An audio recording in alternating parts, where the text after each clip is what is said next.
Hey, hello Richard. How are you doing? You're the first as usual. Video, audio, is everything alright?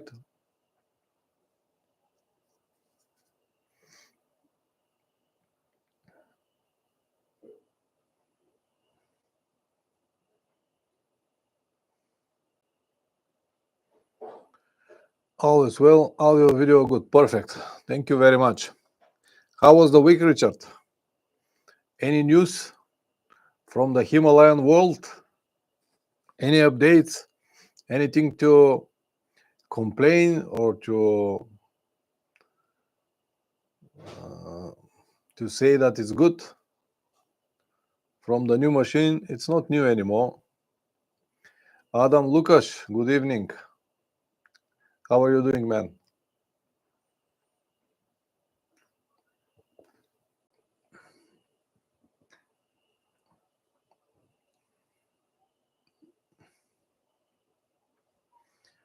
Good week, bike well, plenty kilometers with airbags running well, no problems. Good to hear that. Good to hear. It looks like they really made it with this Himalayan so far. I haven't heard any serious problems with the model. I hope it will stay like this. Who knows? If Yamaha don't do anything lighter, I might switch in the future, especially if they keep these prices. Who knows? Good to know that. How are you, Adam? Did you have a nice week? Did you have time to write? It's the modern XT500. I agree with this. Maybe it is. Maybe it is.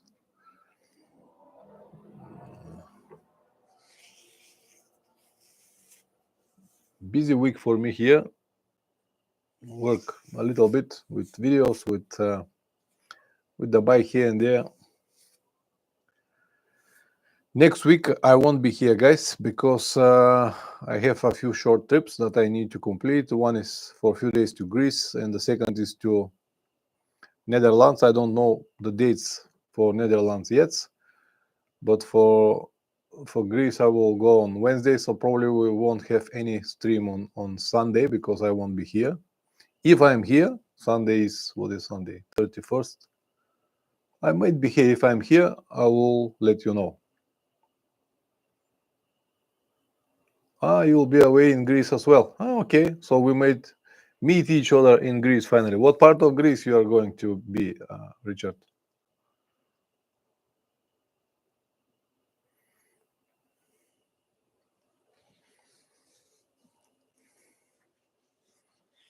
Adam Lucas, I'm great. Thank you. Camping with family. I'm looking to change my BMW GS 1250 with the new Tenere. Really? I couldn't really believe in this. GS 1250 to be changed for Tenere? No way. You must be joking.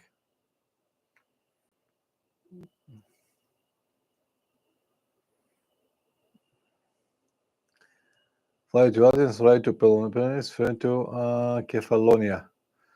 All right. I'll be in Halkidiki area.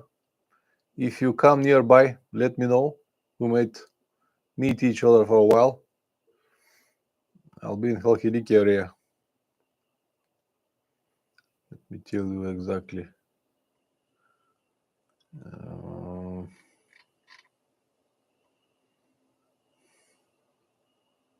Yes, you never know.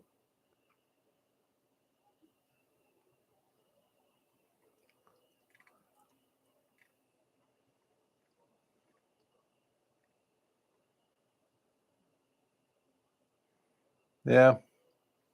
If you have time, let me know. And if you're in the area, I'll be glad to meet you finally after a few attempts to meet each other on the road. We might do it in Greece. All right.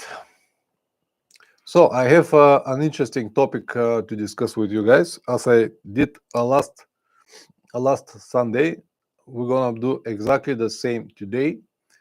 The topic of the stream, it's actually the video that I'm gonna list on my main channel tomorrow. The video is already uploaded. It will be online tomorrow evening. And tonight the stream is gonna be a little bit stretched discussion for the video that is coming tomorrow. And you, as a channel member or Patreon, will have the chance to to know what it's about before everyone else. Adam Lukash, I do love the GSA, but too expensive to destroy it off-road. Absolutely agree. To destroy it off-road is too expensive. You don't need to destroy it, but anyway, if you plan to ride a motorcycle off-road, better is to be something that is more affordable and, of course, lighter and more manageable off-road. GS is a wonderful machine, but it's not really for off-road. It's more for European trips. If you have a passenger, if you ride a lot of highways, if you want to cover many miles, GS is fantastic option. For off-road, I don't think so. I can see that we have another one member here. Who is the member? Please introduce yourself in the chat. At the moment we have Richard and Adam. And who is the third person? So as I said, the topic that we're going to discuss tonight is going to be the video tomorrow on the main channel. And the topic is, what is the best engine size for an adventure motorcycle? Is it 300, 700, 1000 cc, single cylinder, 2 or more cylinders? These are the questions that I'm going to answer in this stream. And actually, these are the questions, the more frequently asked questions that I have on my channel. Probably at least twice per month, someone asks me, what is the best engine? What is the best motorcycle? Is it single cylinder, 2 or more cylinders? What is the best option? And this is what I'm going to discuss with you tonight, guys. And as usual, bear with me until I finish with everything that I wanted to say. It's not that much. And after that, you can add more on the topic, or you can ask me questions if you have. And with this, we can make something really useful for everyone who plan to watch this stream next Saturday. And even though now at the moment the streams do not get so many views, I'm still happy to make it, because if I'm able to help even not only me, if we are able to help even 1 or 2 people, it's already a great achievement. So I'm happy to do it. Anyway, as I said, these are the questions that I receive all the time. What is the best engine size for motorcycle trips, for an adventure trips, not only for highways, but let's say an adventure trip, because adventure trip usually includes maybe highways, some secondary roads, twisty roads, maybe some off-road parts here and there, some dirt tracks. This is what I mean as an adventure trip. And also, even if you plan to stay only on the road, as I told you in the previous stream, sometimes you might need to have some diversion and to go off-road without even planning it. So what is the best engine size? So I have another question for everyone who is asking this. What is the best type of woman? Is it fat, slim, curvy, a brunette, blonde, ginger? You don't have an answer, yeah? Because the preferences of everyone are different.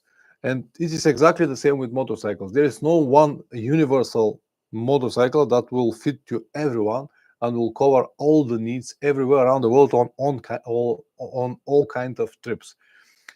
Because everyone has a different preferences. For example, I travel light, I don't ride fast, I don't have a passenger, I will need one type of motorcycle. But let's say now at the moment, Richard, even though Richard is with a very light motorcycle, he traveled with his wife, and they will need a little bit different size, probably, even though he's a brave man and tried to do it with the Himalayan, and what I understood so far, they do it really well. So the possible engine options that we can look tonight are, I'll start with a single cylinder, then 2 cylinders, and then 3 or more cylinders. And let's start with the first and the most obvious choice for many riders. This is the single cylinder. Even though it shouldn't be a question, if you know where you plan to ride, if you know what kind of trip you plan to execute, if you know that you are going to travel alone or with passenger, if you have the answers of these questions, it shouldn't be a problem to find the right model for you. But many people still are wondering what exactly they need. So let's start with the first option, single cylinder motorcycle. what are the benefits or what are the pros and cons of this type of motorcycles.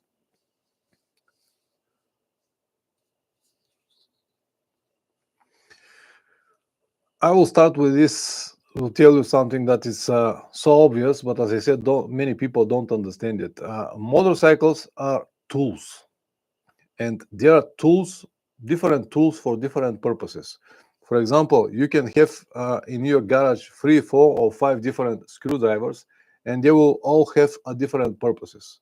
One will be for concrete, while one will be for metal, one will be just electric screwdriver or something like that, or different drills for different tools for different purposes. It is exactly the same with the motorcycles. And once again, let's start with the most obvious: single cylinder motorcycle. Uh, who or for who is made, or what is the, sorry, I confused a little bit myself. What is the purpose of a single cylinder motorcycle? In my opinion, it is perfect for beginners, people who just start traveling. Also perfect for ladies who are afraid to take something more heavier. Perfect for people who prefer to have a lot of off-road miles, because usually the single cylinder motorcycles are lighter, and many more like this.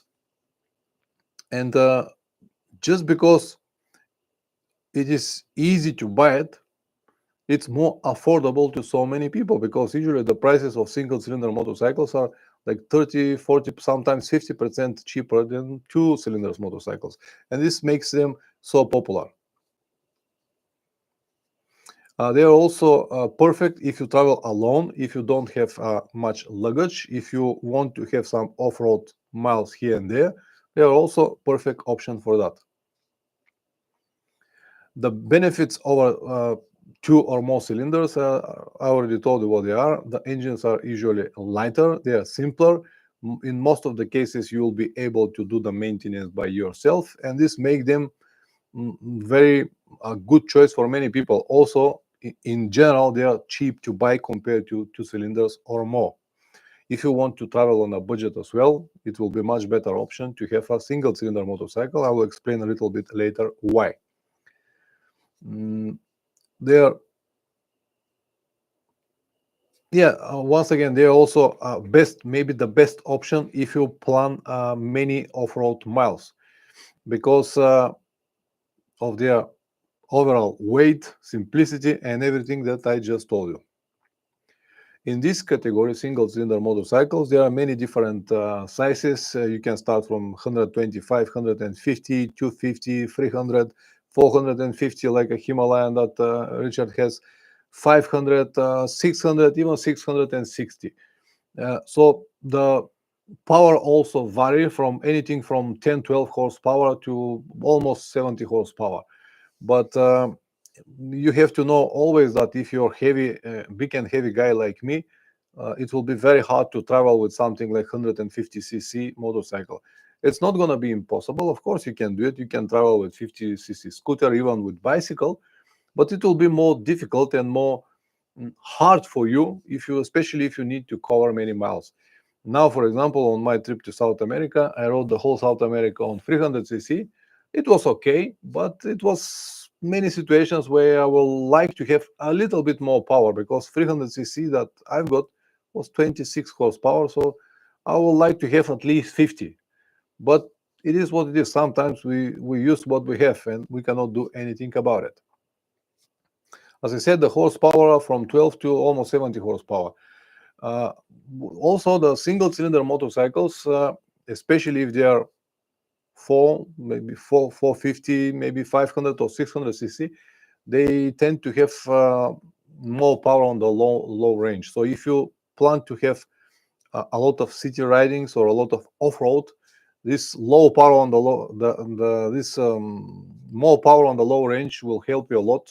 Or this is where the thumper sound comes from. Boom, boom, boom. It will help you to control the motorcycle much easier without need to go to the high RPMs to have more power, because the power is already there, even on the low RPMs.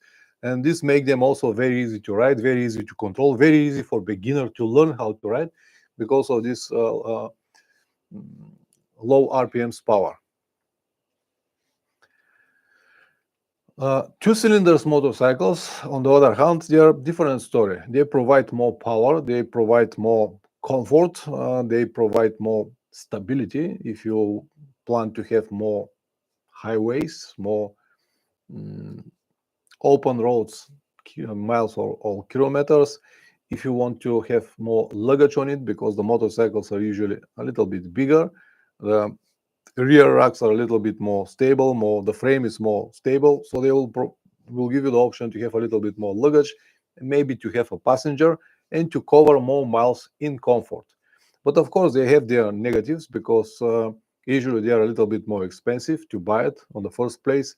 Then the maintenance is a little bit more expensive, the parts are more expensive. Usually they have more parts. For example, instead of single brake discs, they will have two discs, which is mean more brake parts. They'll have two cylinders, which means more spark plugs. And because most of these engines are very complicated and they are actually built in very tiny space, there is no many possible positions that you can work on it. So you really need to go to a mechanic who knows what to do. For example, to change the spark plugs on my Tenere, it's a very complicated job. You have to remove the petrol tank and so many things just to have access to the spark plugs. But on the other hand, if you have a single cylinder motorcycle, especially 150 250 cc, the spark plug is just on the top and it's easy to do it. But when you have these two cylinders, yeah, you will exchange some simplicities and some things you will exchange it for more power and more comfort, but it will cost you more. So it will definitely cost you more to have a two cylinders motorcycle. Of course, on the other hand, the power will be. Vato, good evening. You did not miss much. We just started.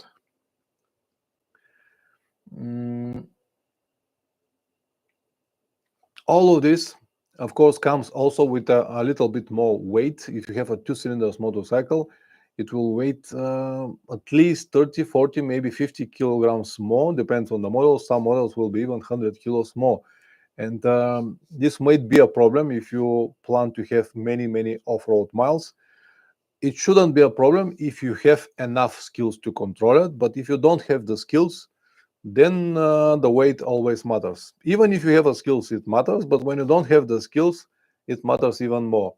Also, the sizes of these two cylinders motorcycles are anything from 600 cc, even 500 cc. Even now the CF Moto 450 is two cylinders.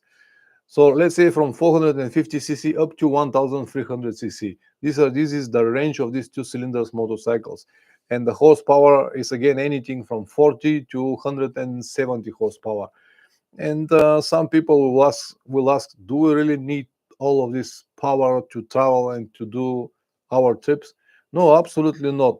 We don't need it. I was perfectly fine with 50 horsepower with my old Tenere, riding it for many years.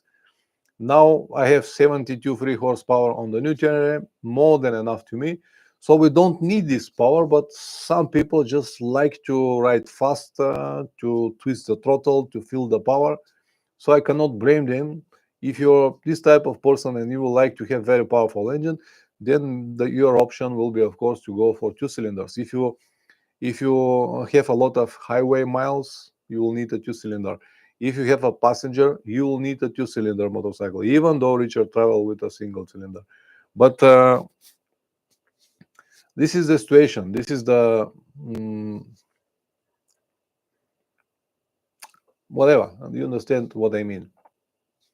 Also, if you have a two cylinders motorcycle, it will cost you a little bit more. I told you already about all of these spare parts and everything.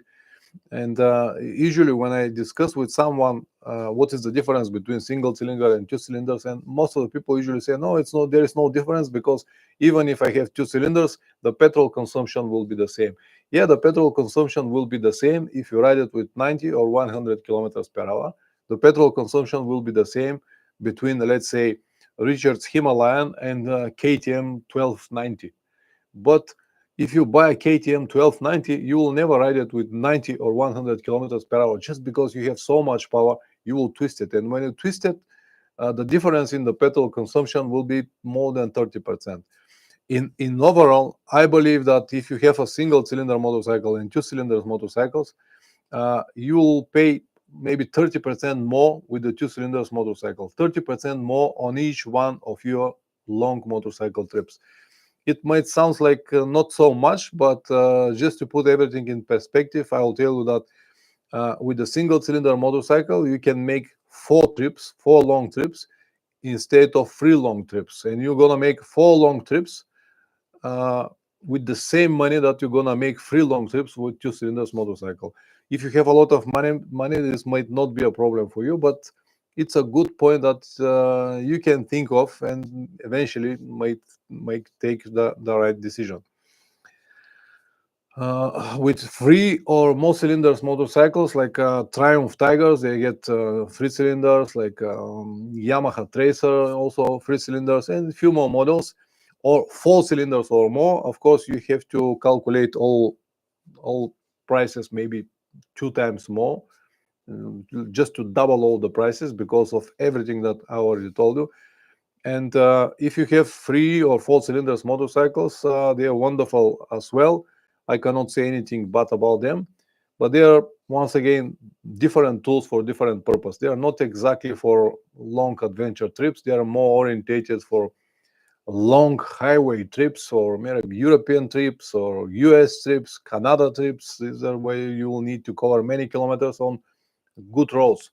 Once you decided to get away from the roads, I'll advise to be with something lighter, because you never know when you're gonna need it to pick it up.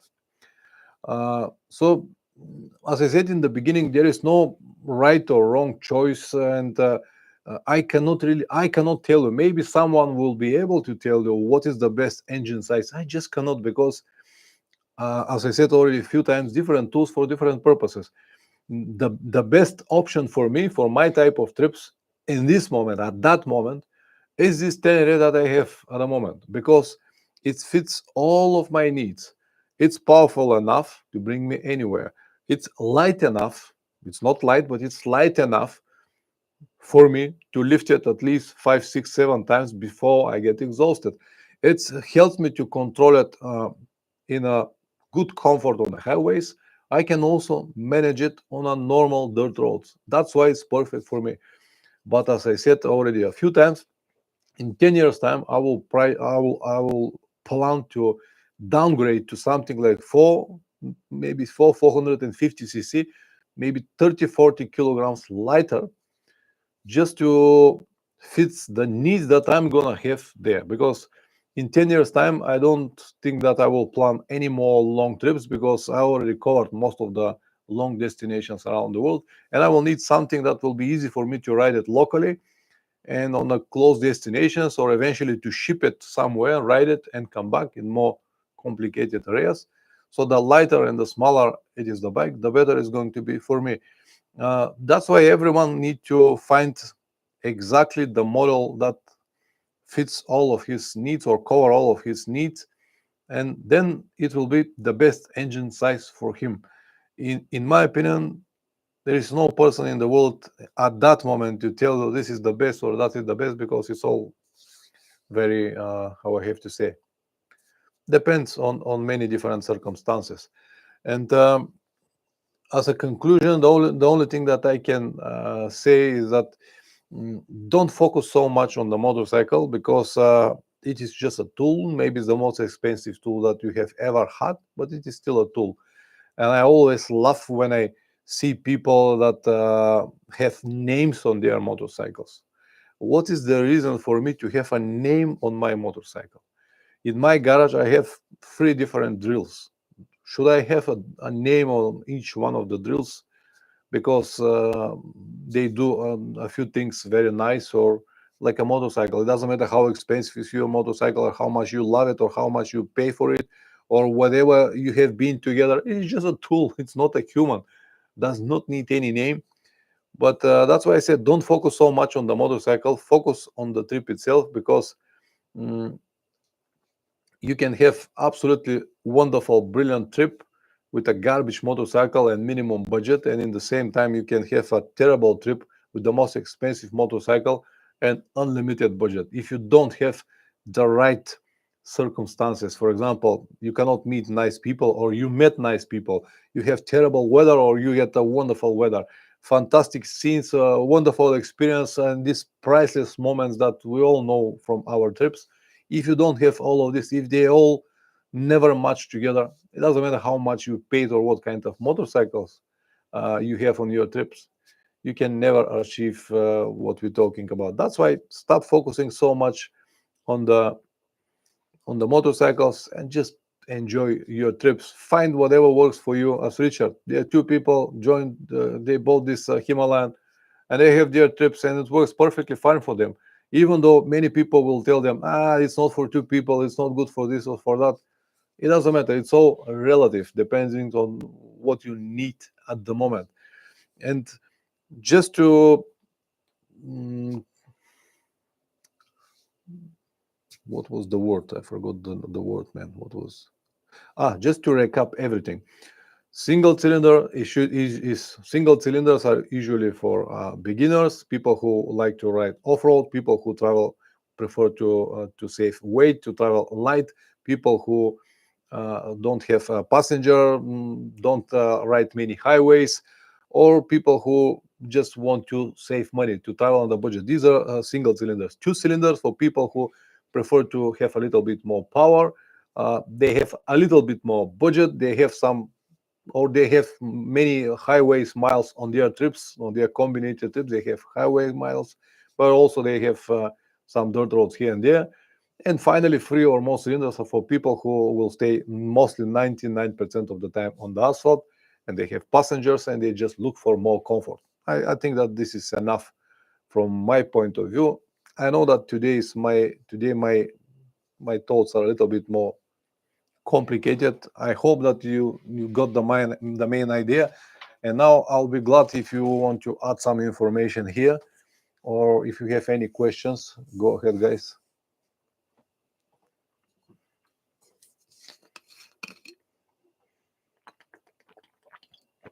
Tenere traveler, be honest about your needs and how you travel. Then the size of the bike will be more obvious. I have done tens of thousands of miles on the bikes under 50 horsepower with passenger. Yeah, this is what I was talking about. If you're honest with your needs, if you know what you need and what kind of trips you're gonna make, it's so obvious. But even so, I still receive these questions every week, at least one per week, twice, no, at least two per month, maybe more. Oh, Jetro, good evening, Jetro. I just finished with my speech, and on the topic, the best engine size for an adventure motorcycle. So if you want to add something, or if you have any questions, go ahead, Jetro. Now is the moment. And the rest of the guys,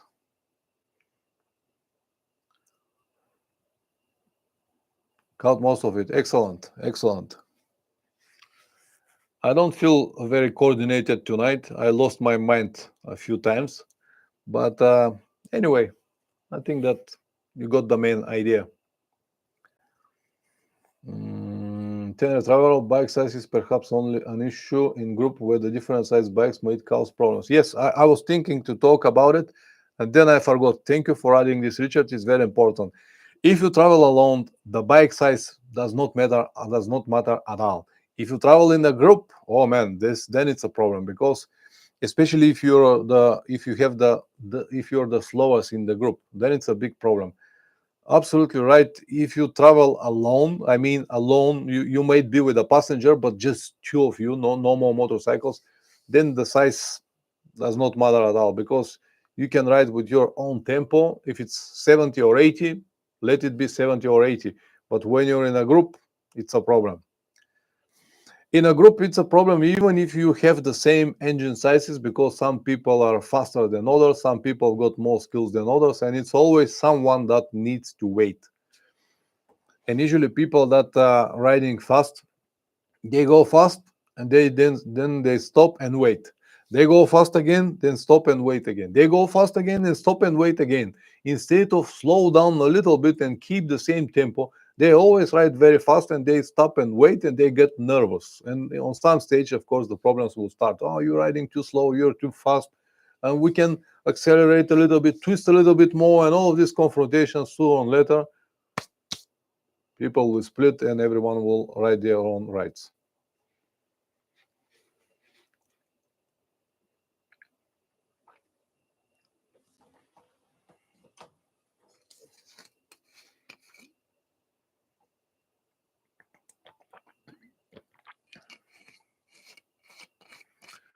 Traveler again, parking and storing your bike safety easier with small bikes. And narrow getaways, shelter difficult to larger bikes. Smaller bikes are also less attraction to thieves and hope. Absolutely agree with this. Now on my trip to South America, I think we were in La Paz. In La Paz, we were in La Paz, and we haven't got a parking for our hotel, for our motorcycles in the hotel that we have been. Even though it was described, the hotel was described in booking with a parking, but the parking actually was in front of the hotel, the street in front of the hotel. And because I didn't want to leave the motorcycle there, I got a huge argument with the reception lady, and I said that they said in the booking that they have parking, but I cannot leave the motorcycle on the street. So finally, we found a solution. They opened the second exit of the hotel, which was on the rear street, and it was very narrow door like this with the two steps. And because the motorcycles that we've got were very light, we were able to put it inside of this hotel. But if you have a big GS, for example, forget about it. You can't go there. So the size really matters if you need to push it or park it or to have it on a safe place. So thanks for adding this, Richard. Jetro Hill agree with Traveler. Solo riding, the capacity of the engine is not an issue. I prefer solo. It allows me to travel on piece regardless of capacity. Absolutely agree with this statement. That's why I have made so many thousands of miles on my old Tenere. I never got any problems with the speed or with the power. I did my entire India, Nepal trip with a Royal Enfield Himalayan that got 26 horsepower. I never felt even underpowered because I was alone. I was riding with the speed that I need at the moment, and the traffic allows me to use at the moment. Vato, I prefer riding by myself, but also I don't think that I have been happier with any other bike than I am with my 390 Adventure. Although, yes, very rarely I would like more power, but never want more weight. Agree with you about the power and weight. Everyone wants more power without the weight, but usually the power comes with weight, and this is one of the negative sides of the uh, two cylinders or these powerful motorcycles. Carnet du Passage less with smaller, cheaper bikes. Absolutely agree. It's unless you live in some flexible countries like Bulgaria, you have to pay more for expensive bikes. That is also true for Carnet du Passage. There are many benefits of small bikes, and once you learn how to work with them, they're fantastic options. The lighter you are, the better. Not always, but in many situations.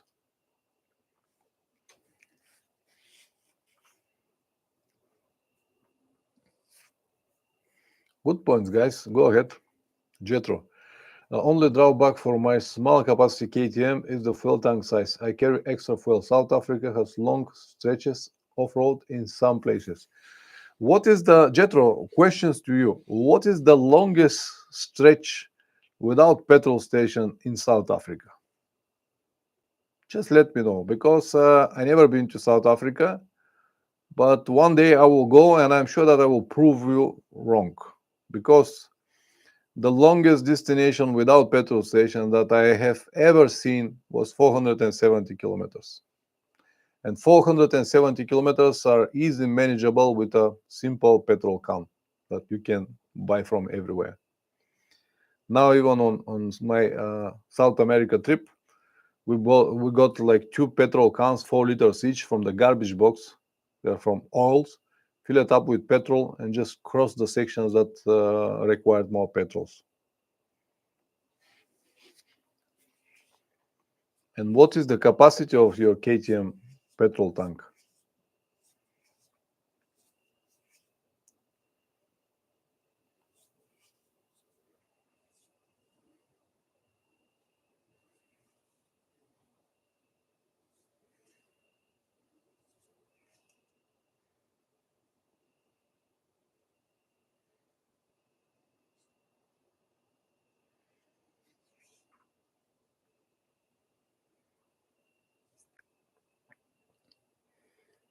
Jetro, are you there? Maybe the connection is lost. Anyway, guys, you have a Duke 390. It's only 11 liters. Yeah, 11 liters are just a little bit under what you need. And Duke is not the perfect motorcycle to make trips, but it's better than no motorcycle at all. 11 liters is not enough. I think that you won't be able to make more than 250 kilometers. And yeah, maybe you can think to something else.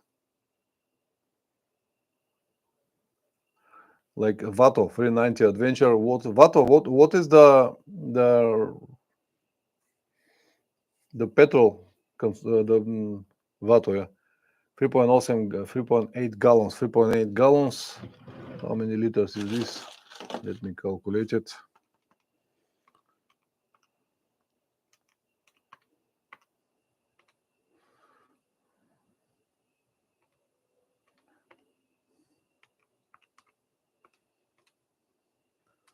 Okay, I think it's enough. It's enough. So you don't really need 220 miles or 350 kilometers. You don't need that much. You can. And what is the longest destination without petrol station that you have seen?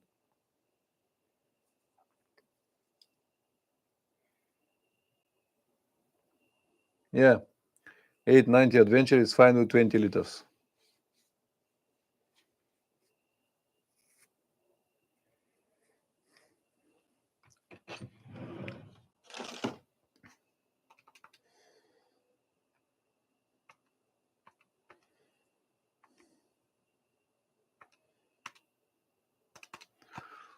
Like 15, 16 liters you have. Okay. In the USA, no more than 50, 70 miles anyway. I have traveled.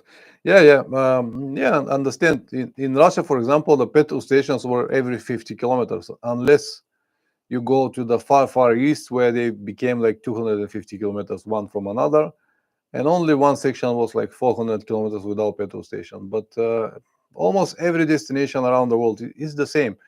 And if you don't have a petrol station, you can always find a solution. You can buy petrol from locals. Now, for example, when I was in Venezuela, there is no even one single petrol station that was working. But even so, we were able to cover more than 2,000 kilometers, 3,000 kilometers in Venezuela without a single petrol station. We just bought petrol from locals. And you can, as I said, you can always have a petrol can with you and just complete the section that you need. So you don't need to worry so much about the tank. Yeah, the Duke with 11 liters is not enough. Probably you'll need to find more often solutions, but you can still do it.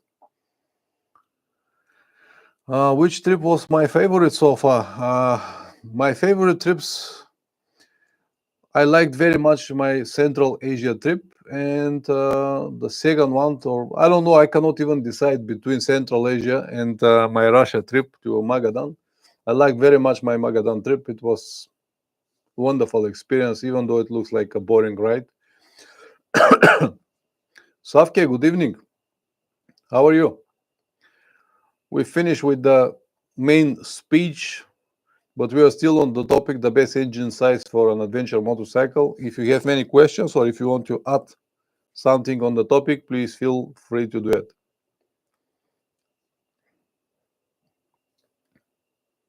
So I will say my favorite trip was Central Asia and then Russia, or maybe Russia and then Central Asia. These were my favorite trips. South America was fine, was nice trip, wonderful, I enjoyed very much. But most of the time it was predictable and it was including many boring straight stretches. And to be honest, I expected a little bit more from South America. It's not that I was disappointed. I was not disappointed. It was a wonderful trip. But I was expecting a little bit more. I don't know why. Because it's South America is described like the best, one of the best motorcycles, most motorcycle travel destinations. I did not feel it like that. There were many nice sections around the mountains, Chile, Peru, Bolivia, Argentina here and there, but most of the time was just many kilometers for nothing. Train Traveler just thought, but smaller engines might need more regular services because they sometimes work harder. I will agree with this. Depends of the what we call small engine. On your Himalayan, for example, the maintenance intervals are 10,000 kilometers. If I'm not mistaken, maybe they are five, or maybe they are five. But if the engine is, let's say, 150 cc, you definitely need to change the oil every 1,000 kilometers or 1,500 kilometers. On the motorcycles that we've got, this 300 cc, the service intervals were 3,000 kilometers. What is the service interval on the Himalayas? 5,000 kilometers or 10,000 kilometers, Richard? I think it was 5,000 kilometers. It's also a good valid point. They are 10,000, but I service at 6,000. Good that you're doing on 6,000. So, but you definitely, if you have a small engine, 150, 250, 300, it will be 3,000 kilometers maximum. And it is true that you have to change the oil more often, but usually they have very little oil, like 1 liter oil, and the price is about the same with, let's say, around 10,000 kilometers. Jetro Hill. Keres and Calvinia, the Air 35 reported to be South America's longest interrupted gravel road for some 250 PC kilometers. Most roads have plenty filling stations. South Africa longest. Okay.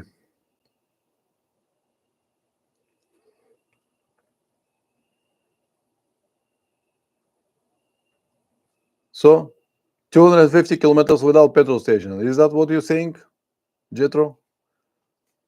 So 250 is nothing. Almost every motorcycle that you can buy today will be able to cover 250 kilometers without petrol. Even if you ride it off-road, you'll be able to cover it. Because some people think that when they ride off-road, the motorcycles use a lot of petrol, but this depends of that what kind of off-road you're riding. If it's a technical